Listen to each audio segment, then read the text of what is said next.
14 August সকাল 11 ঘটিকায় পানিসাগর স্থিত শ্রী শ্রী রামকৃষ্ণ সেবা সমিতিতে অনুষ্ঠিত হয় স্বাধীনতা দিবস উদযাপন উপলক্ষে স্বেচ্ছায় রক্তদান শিবির। উক্ত রক্তদান শিবিরে উপস্থিত ছিলেন পানিসাগর নগর পঞ্চায়েতের chairman Anuradha Das, vice chairman Dhananjay Debnath, উত্তর পূর্বাঞ্চল 3 রামকৃষ্ণ বিবেকানন্দ ভাব প্রচার পরিষদের কনভেনার নিরঞ্জন চন্দ্র পাল, রামকৃষ্ণ বিবেকানন্দ ভাব প্রচার পরিষদের জেলা সঞ্চালক চম্পু সোম, রামকৃষ্ণ বিবেকানন্দ ভাব প্রচার পরিষদের সঞ্চালক বিকাশ চক্রবর্তী সহ পানিসাগর রামকৃষ্ণ সেবা সমিতির সহ সদস্যবৃন্দ। এতে স্বেচ্ছায় রক্তদান করেন 25 জন রক্তদাতা।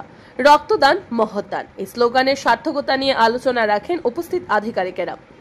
রক্তদান কর্মসূচিটি পরিচালনা করেন ধর্মনগর ব্লাড ব্যাংকের কর্মীবৃন্দ।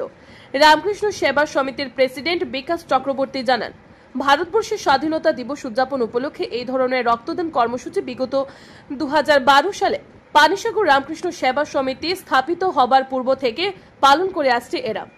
স্বাধীনতা দিবস উদযাপন উপলক্ষে শুধুমাত্র রক্তদান কর্মসূচি নয়, অনুষ্ঠিত হয়ে থাকে পানিসাগর এলাকার বেশ কয়েকটি হাসপাতালে চিকিৎসাধীন রোগীদের মধ্যে ফল ও মিষ্টি বিতরণ কর্মসূচি। আগামী দিনে এই ধরনের কর্মসূচি আরো বৃহৎ পরিসরে আয়োজনের আশা ব্যক্ত করেন সেবা সমিতির পরিচালকেরা।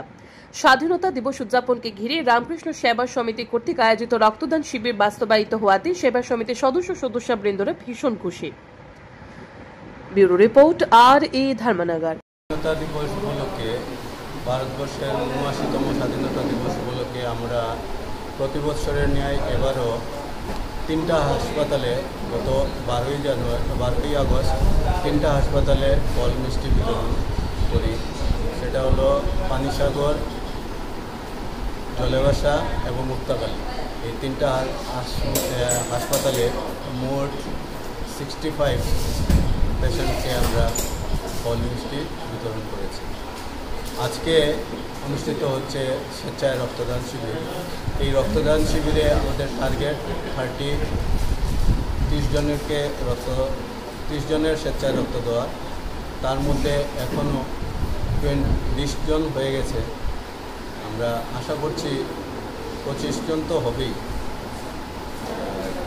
প্রত্যেক বছরের ন্যায় এবারও আমরা যেভাবে উৎসাহ উদ্দীপনার মধ্যে সেটা করতে পারছি, সেটার জন্য আমার পানিসাগর আশ্রমের সদস্যদের অসংখ্য ধন্যবাদ।